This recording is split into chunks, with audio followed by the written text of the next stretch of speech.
I think I just made it to my first professional Teamfight Tactics tournament. Like 4 days ago, I was 600 LP away from even having a chance. And so I just wanted to show you guys how I did it. So first and foremost, what even is Teamfight Tactics? Teamfight Tactics is like a strategy game in the auto chess genre. 8 players compete to build the strongest board possible. You buy units, you position on the board, and they fight for you automatically against other players, and the last person standing wins the game. Like any competitive game, Teamfight Tactics has a professional competitive scene. Players climb the rank ladder to prove they're among the best, and the best players get invited into tournaments.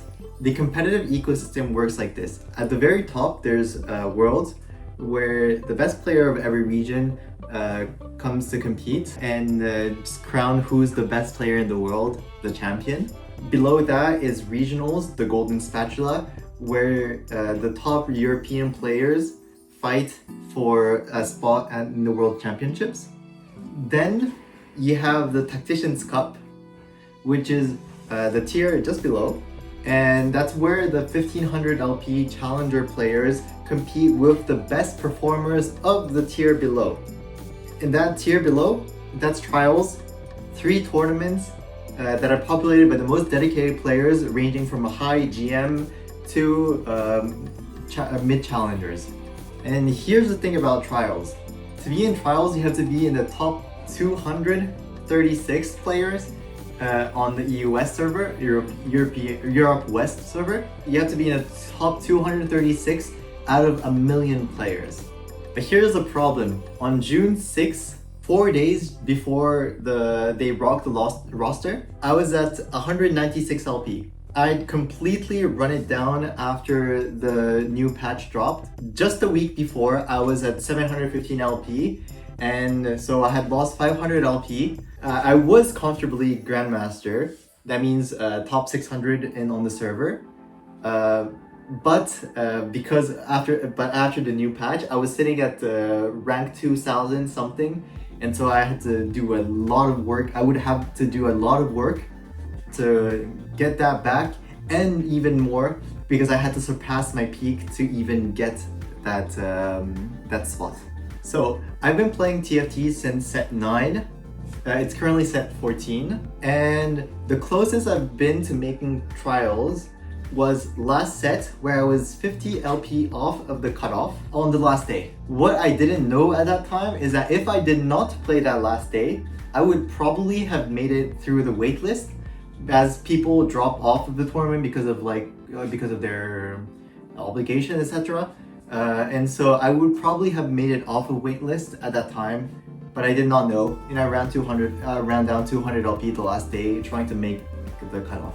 So, and this trials was the last tournament of set 14. So yeah, this was my last chance to make it in 2 months. I had to make it work. So I need to hit around 800 LP to have a realistic shot.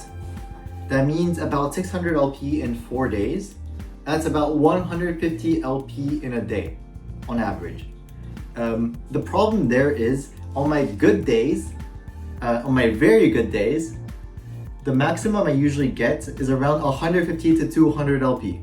So I need to do 4 days in a row of my best performance. So that's like practically impossible. So I knew I had to change something. So I had to make a huge decision, at least a decision that felt huge for me, which is that during those 4 days, I would not stream. I stopped streaming entirely. Usually I stream my climbs, interact with chat, my friends, keep things entertaining, but once again, that takes a part of my mental resource, and I had to be at 120% to make this work.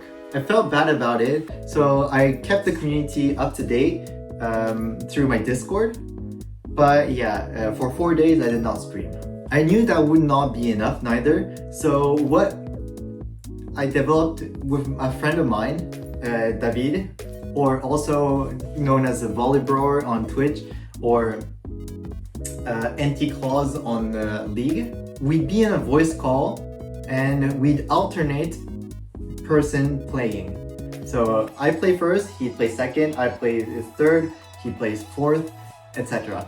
And while the other person was playing, we'd VOD review our own game, we'd go look at stats, we'd go study the meta, and we would refresh if we, for example, we got a 7th or an 8th and we wouldn't feel good, right? So instead of tilt queuing, we would just be fully focused using 100% of our mental brain power.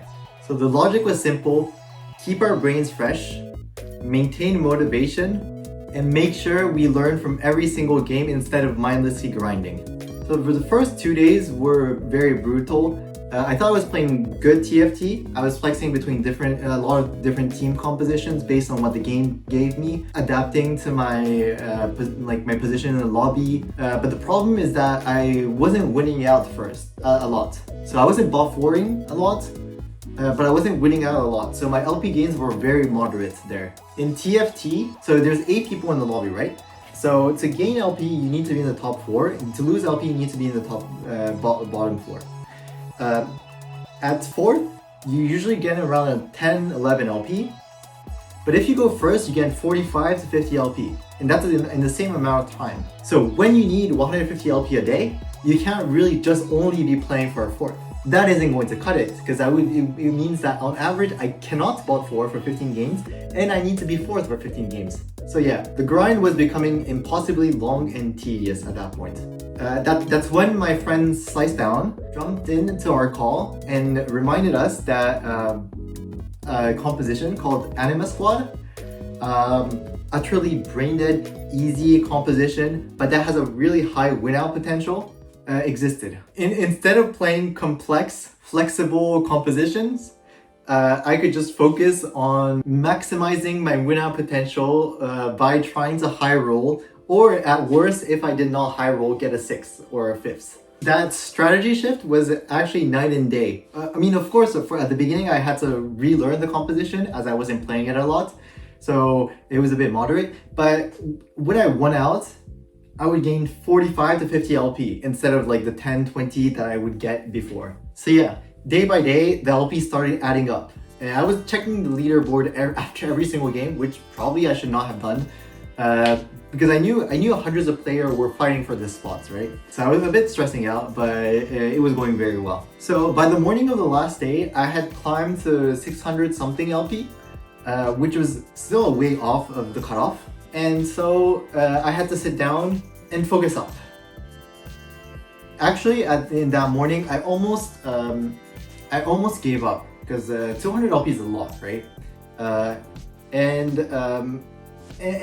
My first few games, I think I went 3-7-8, I think.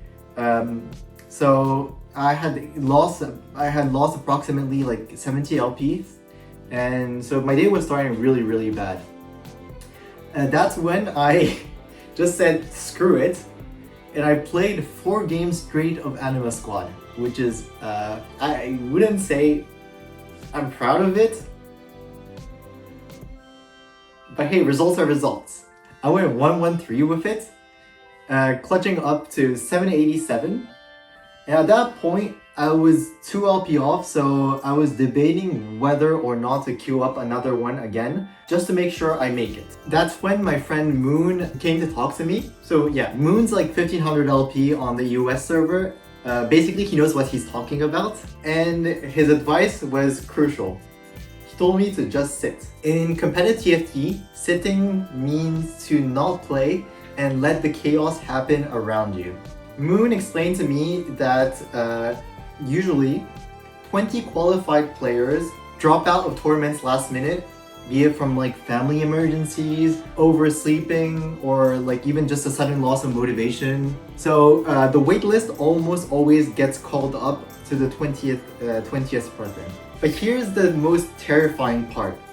If I played one game and I went 8th, I would completely drop out of the waitlist. So one bad game could just end my tournament dreams. So I sat and waited and watched other players' games, seeing the leaderboard shift, and it was completely out of my own hands at that point. So when the dust settled and the ladder was locked, I was 6th on the wait list from 2000 something player on the server to 6 on the backup of the 236 best players on the server. But yeah, I was ecstatic. This is my entry point into the TFT competitive ecosystem. I've been watching from the outside for now 2 years now. Trials feeds into Cup, which feeds into regionals, which feeds into Worlds. And I wouldn't say, like, I probably will not make it to Worlds. But that doesn't matter, because I took my first step. Next set, maybe I can get to Cup through a good Trials run. Then the next set, maybe I can make directly to Cup. I don't know, we'll see. And then the set afterwards, maybe I can get to regionals. And maybe the set afterwards, I can make it to Worlds. We don't know. But yeah, progress is gonna be, of course, it's step by step. And yeah, I'm just happy that I have my first foray into competitive TFT. And yeah, Trials is on Saturday and Sunday of this weekend. And I'll be streaming all of it. So yeah, come say hi and come cheer me on if you can. If you have time. If you even want to. You can, like, there's other really good players, right, out there. So choose whichever player you want to cheer on, and yeah, I'll see you guys at Trials. Bye bye.